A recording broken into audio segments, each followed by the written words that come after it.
Isabela Broadcast Center, himpilang tumatalakay sa mga proyekto at serbisyong tunay para sa tao. Hatid ang mga programang nag-uugnay sa bawat Isabelenyo saan mang panig ng mundo.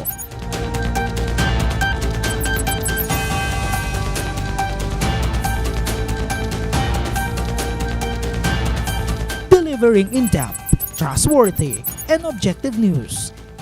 Dito ka, konektado. Magandang hapon mga ka-Isabelenyo, welcome sa isa na namang pinakabagong episode ng ating programang Isabela Connect ka dito.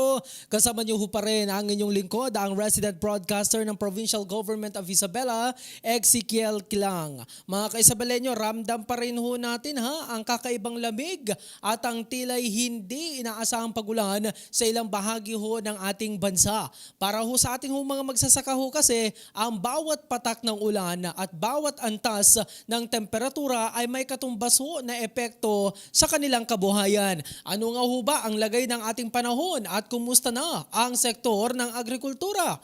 Yan ang hihimayin ho natin ngayong hapon. Kasama ho natin ang mga eksperto mula ho sa Pag-asa at sa Department of Agriculture or DA Region 2.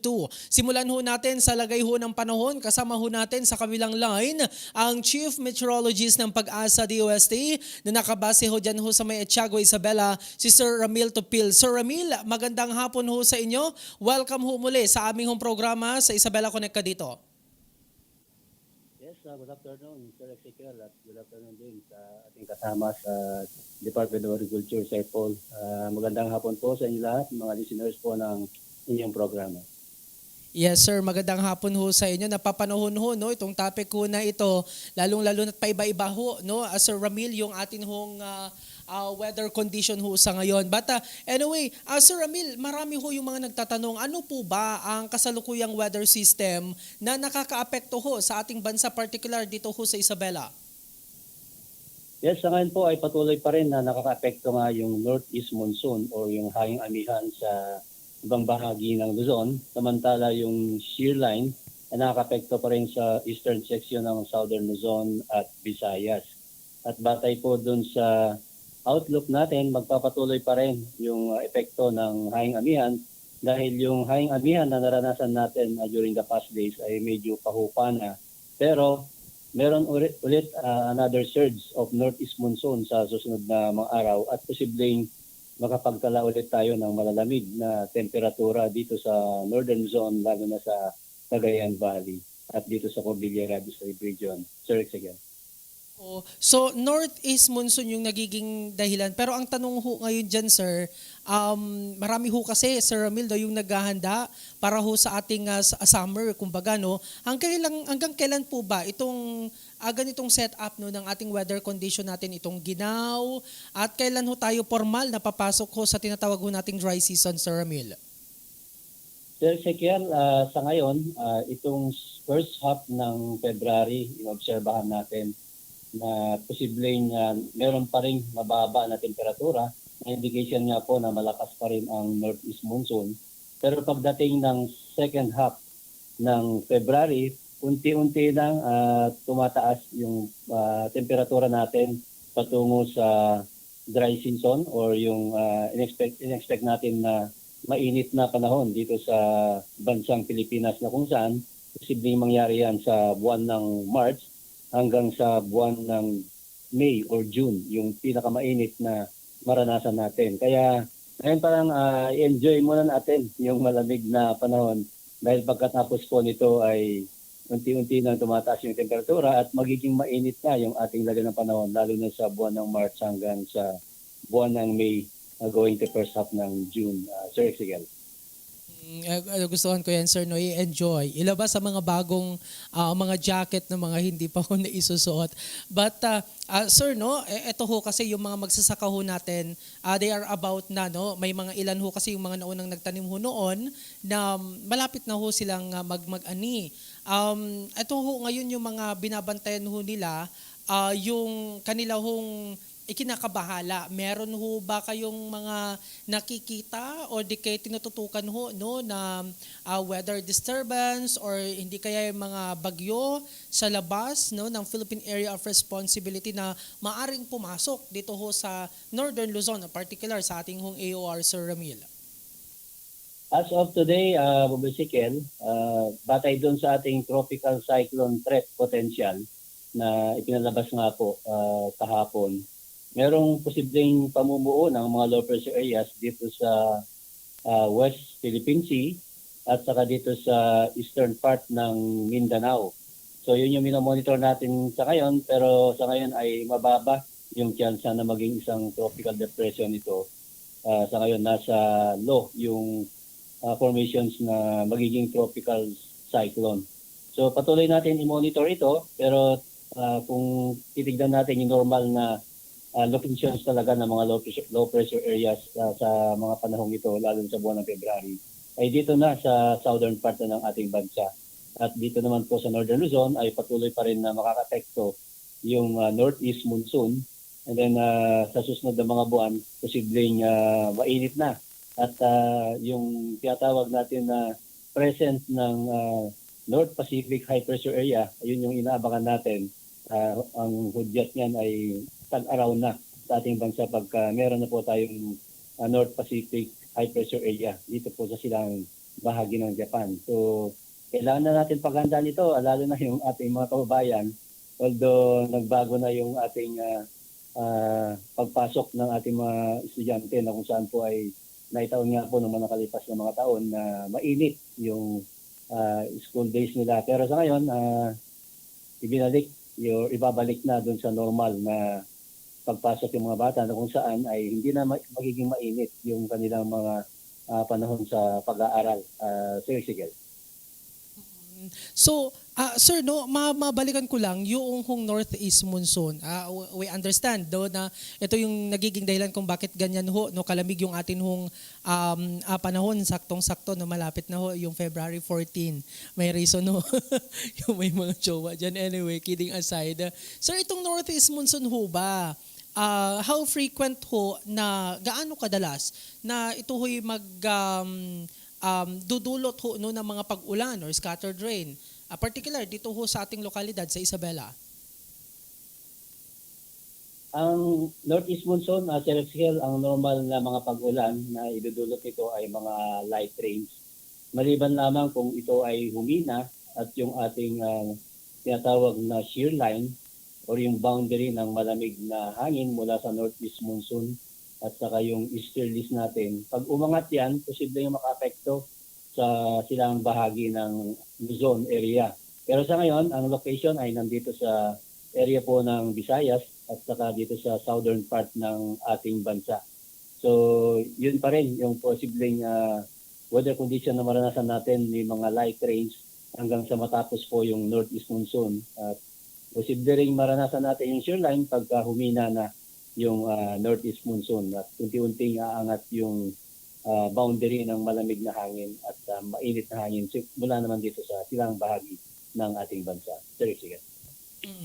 Anyway, sir, panghuli na lang no, siguro mensahe ho ninyo, Sir Ramil, ano ho yung inyong maipapayo din sa atin ho mga magsasaka dito ho sa Isabela para hindi ho sila kumbaga mabulaga no na nito hong pabago-bagong panahon, lalong-lalo na ngayong buwan ho ng Pebrero.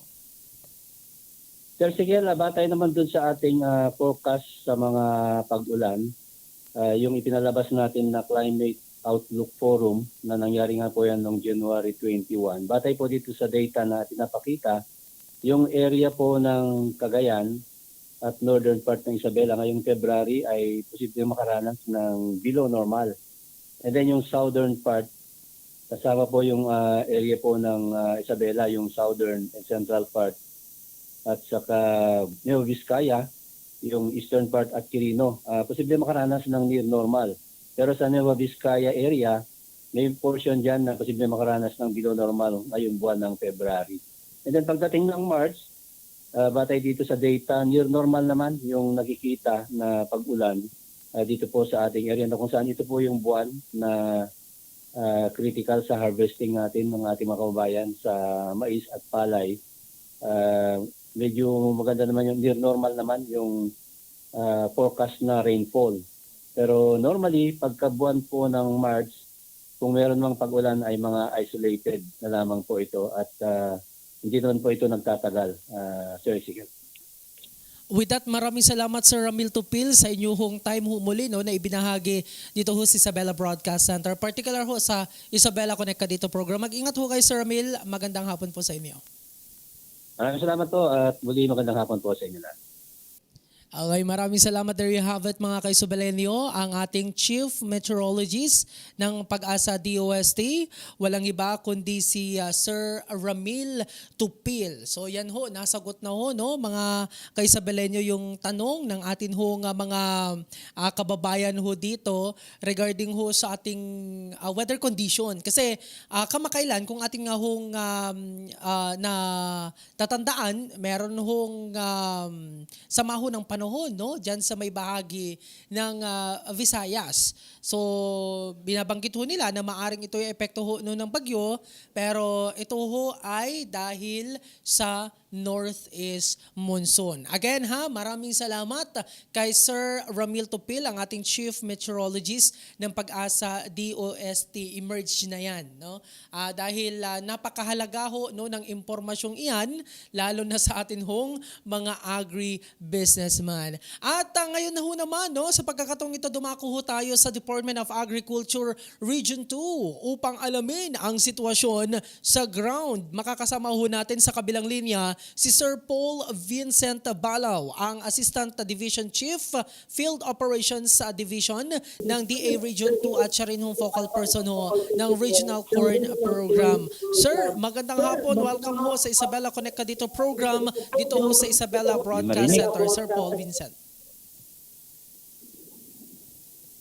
Okay. Sir Paul, magandang hapon. Hello. Good afternoon, Sir Ezekiel, at sa ating mga tagapakinig at nanonood sa inyong FB page. Yes sir, maraming salamat. I know kayo ho'y busy but thank you ho no sa oras na inyo hong inilaan. Pero para ho mas mabilis ho sir, no, kukumustahin ko na sa inyo hong tanggapan. Kumusta ho no ang inyo hong monitoring sa mga pananim ho sa Isabela, particular dito ho sa aming hong probinsya. Ngayong hong nakakaranas ho tayo ng ulan at lamig ho na panahon ngayong Pebrero sir. Hello. Sa ngayon, Sir Ezekiel, ang ating standing crop for rice is nasa Isabela is nasa 159,543. Halos makukumpleto mga 100% na po. At for corn, ay meron pong standing crop na 119,949 hectares, and sa high value ay meron pong standing crop na 32,000 mahigit po. At ang nakikita nating volume ng forecast volume natin for rice na manggagaling sa Isabela is nasa 748,000 metric tons, and while for corn, ang forecast po natin is nasa 551,000 metric tons. Matandaan po natin na ang Isabela is number 2 sa produksyon ng bigas sa buong Pilipinas, at ang sa corn naman number 1 po ang Isabela na corn producer sa buong Pilipinas. Oh, anyway. Pero Sir Paul, no, with that data, syempre meron ho kasi yung mga nauna hong mga nakapagtanim, no. Siguro yung iba, flowering stage pa lang, yung nahuli naman. Pero may mga about to harvest na, malapit na, kumbaga. With this pabago-bagong klima ho natin or weather condition ho natin, may malamig na panahon, maulan, nakakatulong ho ba ito, sir, o banta sa kalidad ho ng ating mga palayan at maisan? What do you think sa inyong patuloy na monitoring ho, Sir Paul? Ang kasalukuyang weather system na nararanasan natin sa Isabela ay may parehong positibo at negatibong epekto, Sir Ezekiel, sa ating palayan at maisan. No? Nakakatulong ito kapag nagdudulot ng sapat na ulan at sapat at pantay na ulan. dahil sa napupunan ang pangangailangan ng tubig ng ating pananim. Pero pag ito'y sobra din naman, nakakapagdulot ito ng negatibong epekto sa ating mga mais at gulay. So sa ngayon naman, kung sa report kanina ni from Pag-asa, ang nakikita namin kasi sa DA Region 2 is itong pagbago sa maulan at magiging tuyo this coming months, Sir Ezekiel. So tinitignan din namin na nasa tamang konti lang naman yung mga na-delay na nagtanim for rice and corn at ang karamihan naman ay nasa tamang pagtatanim, no? So kung sa ating mga farmers dapat maganda sila ng kanilang irigasyon. Sana nga ho maging pumabor kumbaga no yung ating pang weather conditions sa ating mga farmers in general. Pero Sir Paul, tanungin ko na rin no, ano-ano hong mga konkretong hakbang or di kayo naman yung intervention no o intervention ang inihahanda ho ng inyong tanggapan diyan ho sa DA para maprotektahan ho ang ani ng mga magsasaka ngayong palapit na ho ang harvest season, Sir Paul? Ang DA po is nagbibigay po ng mga intervention na kadulad ng binhi or inorganic fertilizers sa Sir Ezekiel, no. Ito naman ay ina-advise nila natin sila sa tamang pagtatanim at kalendaryo ng pagtatanim para maiwasan po ang namapinsala o yung magka-drought ang ating mga crops or hindi tumama sa mga buwan ng pagbabagyo, Sir Ezekiel. Ito ho yung madalas din ho no natanong. And thank you no for that. May mga ganyan ho pala mga programa at syempre sana mga farmers ho natin dahil sa may mga iba no mauna ho mag-aani ho sir diretsang tanong na magkano ho ba ang kasalukuyang farm gate price ng palay at mais sa monitoring ho ninyo dito particular sa Isabela ho sir? So ayon sa aming price monitoring galing sa aming Agriculture and Marketing Division, as of February 6 po, ang palay isang fresh niya is nasa 19 to 23.50 while yung dry is nasa 21 to 25 pesos sa scale. While for corn, ang fresh na bilihan ng mais is nasa 12 to 13 pesos while yung dry is 16 to 18 pesos Sir Ezekiel. So, Sir Ezekiel, madagdag ko lang sa mga interventions ng DA. Meron tayong pinapatay yung mga malalaking post-harvest facilities just like for corn. Meron nang natapos po sa inaugurate na, ita-transfer sa city ng Ilagan at meron tayong groundbreaking sa Kawayan Sabela. So ito po ay makakatulong sa ating mga farmers during the wet season wherein nagkukulang ng pagbibiladan ng ating mga mais. So ito yung mga post-harvest facilities na hawak ng ating mga cooperative ay mabibigyan ng pag-asa yung ating mga farmers within that municipality na mapadry yung kanilang mais at ma-maintain yung kalidad na hinahanap ng ating mga feed millers sa Bomboy. So yan. Oo, yes sir, no, a former. Yes po. But anyway, it's okay. Pero Sir Paul, namangha ako dun sa presyo, yung as of February 6 na nabanggit ho ninyo, sa palay is 19 to 23 kung di ako nagkakamali. With that mga mataas ho na presyo, ano yan, aasahan ho bang magbabago pa? Nakikitaan ho ba na mas tataas pa or bababa? What do you think sa inyong mga experience ho this past cropping ho season, sir? Ang presyo ng ating mabilihin na mais usually sa law of economics Sir Ezekiel na yung supply and demand. Pero alam natin na pagdating ng anihan, yung peak ng anihan, usually bumabagsak po yung presyo ng ating palay at mais. Pero ang ginagawa po ng DA ngayon, yung sa strategy ng DA na yung ating pinapalakas po natin yung mga cooperatives natin diyan sa probinsya ng Isabela para sila na po ang mag-direct na magbenta ng kanilang mais ng kanilang membro sa ating mga feed millers. So meron na rin po tayong nailink ng mga cooperatives na direct na nakapagbebenta na kay San Miguel para maiwasan din po natin yung another layer na sinasabi na usually ito yung mga traders natin na silang bumibili at sila nagbebenta sa feed millers. So ang strategy po ng DA is mabigyan ng pag-asa yung ating mga farmer cooperatives and association na diretso na sila na mismo ang magbenta sa ating mga institutional buyers para mas mataas po yung babalik na kita sa kanila. Oh, so I'm about to ask Susana, Sir Paul, no? But anyway, it's okay.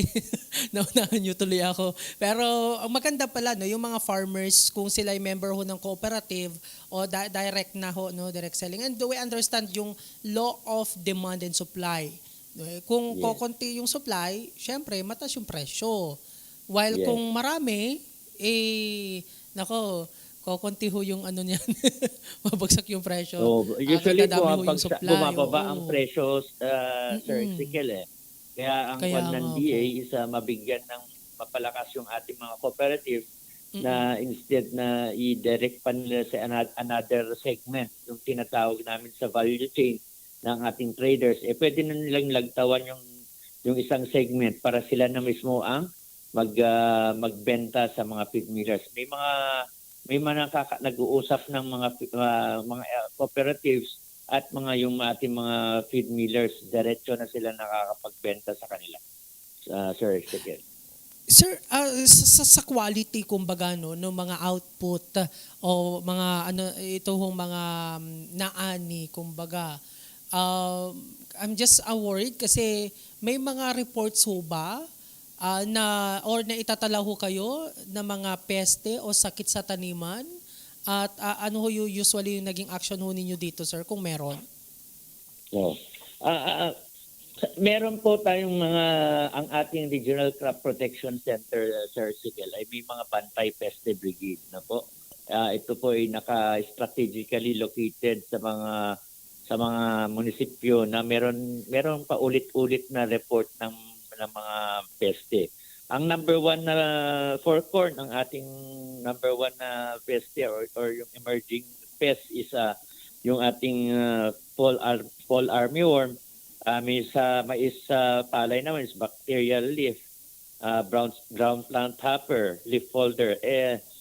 Ito po ay kinokontrol, nako-control po natin kasi kung matandaan mo, wala namang outbreak. Meron regular occurrence ng pest and diseases sa Sir Ezekiel pero walang reported outbreak, no?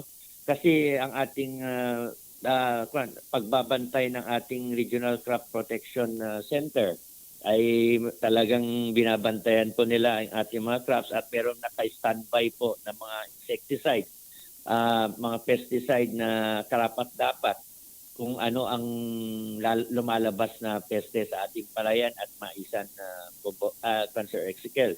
Ito tinatawag namin na mga reserves, no? Insecticide reserves in cases na meron magkaroon ng outbreak. So sa ngayon walang reported outbreak ng anumang peste, no? Pero ang DA po is nakanda. Meron tayong nakandang mga insecticides at pesticidyo for 2026 po, Sir Ezekiel.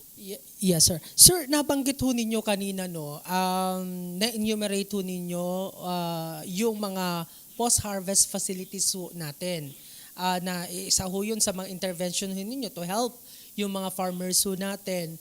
With this bago-bago hong panahon, kasi di ba nakikita ho natin, Sir Paul, no, na may mga nagbibilad, biglang uulan, wala, natatangay ho ng tubig, yung mga ani ho nilang palay, mais.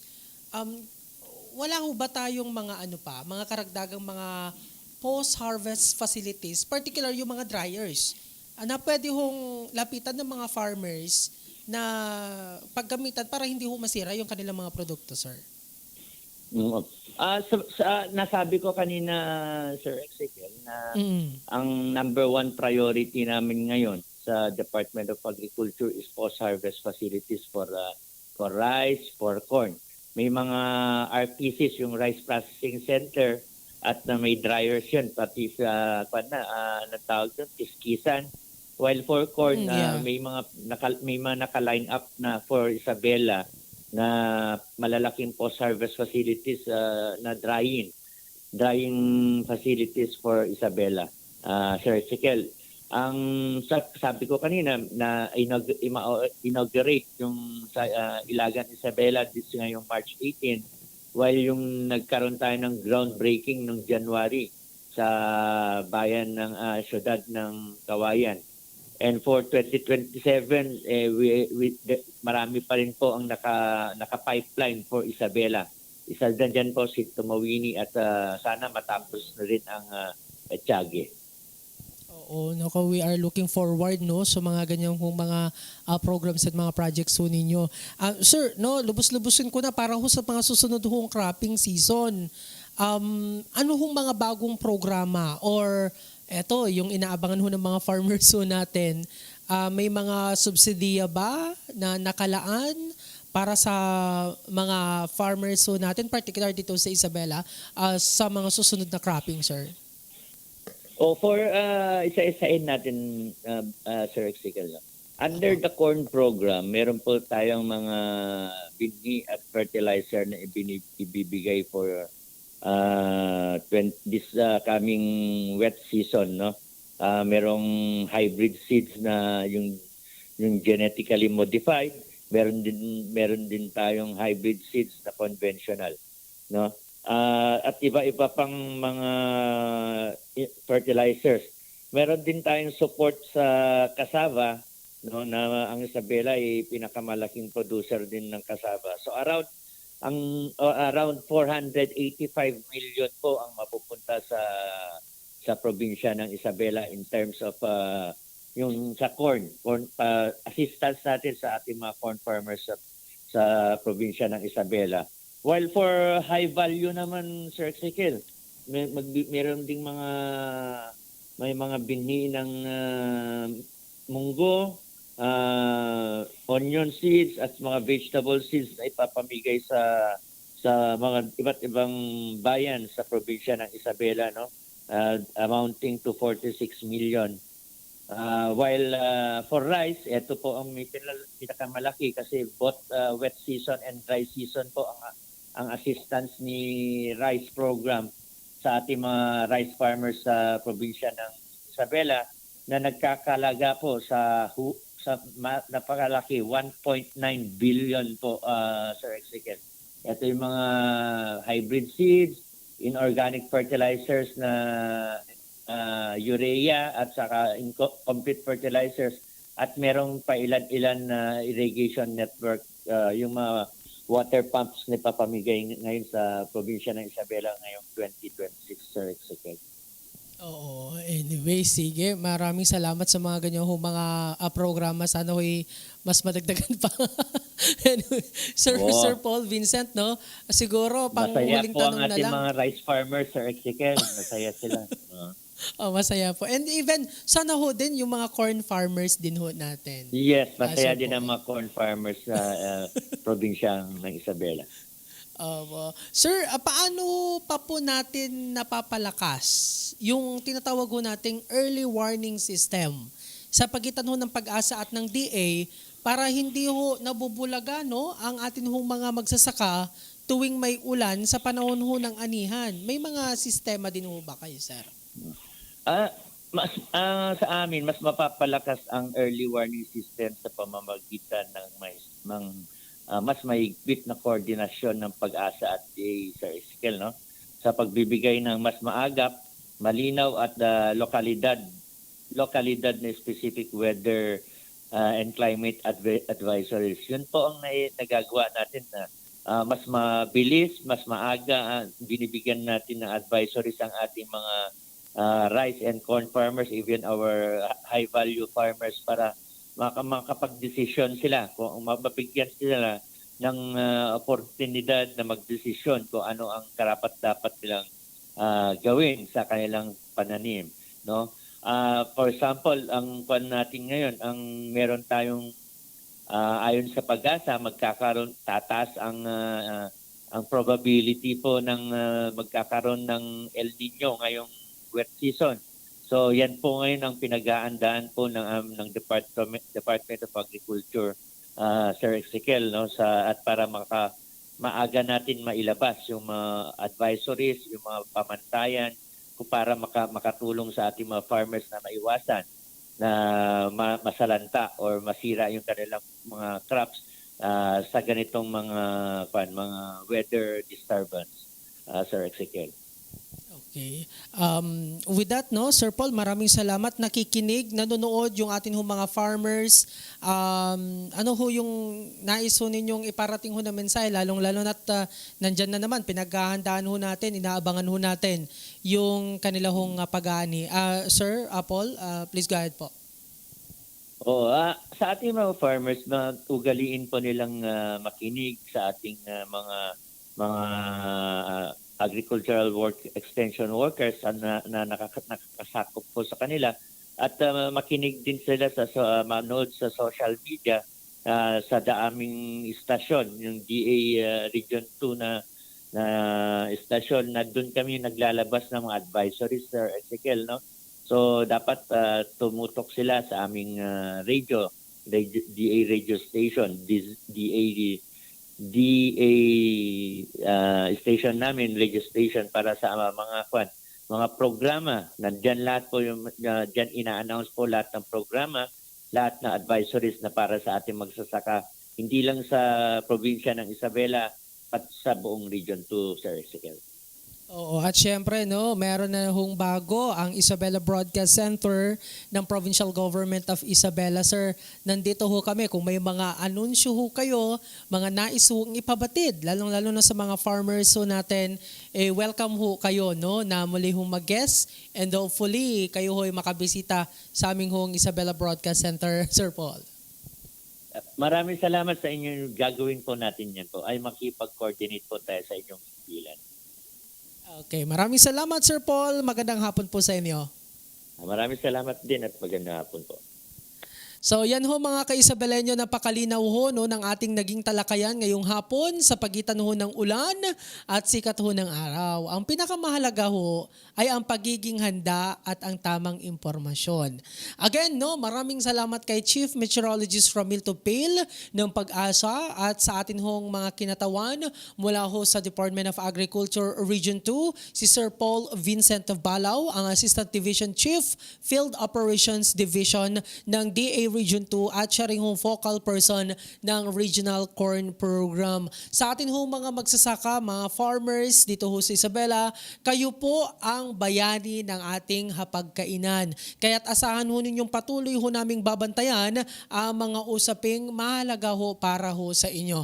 Maraming salamat din sa mga nanood ngayong hapon sa episode ho natin ho na ito dito ho sa ating programang Isabela Connect ka dito. Huwag din ho natin kalimutan na i-like at i-follow ang ating Facebook page Isabela PIO at mag-subscribe sa ating hong YouTube channel para ho sa mga updates. Sa ngalan ho ni Governor Rodito Albano at Vice Governor Kiko Day at ng buong pamalang palalawigan ho ng Isabela, muli ako po ang inyong lingkod, ang resident broadcaster ng pamalang palalawigan ng Isabela, Ezekiel Kilang, na nagsasabing manatiling connect sa pagunlad, manatiling connect sa bayan at manatiling connect sa isa't isa. Ito ang Isabela Connect ka dito.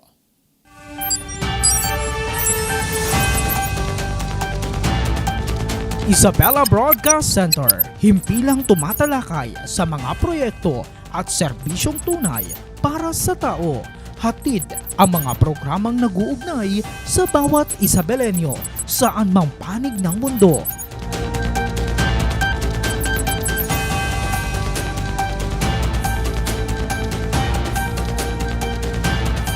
Delivering in-depth, trustworthy, and objective news. Dito ka, konektado.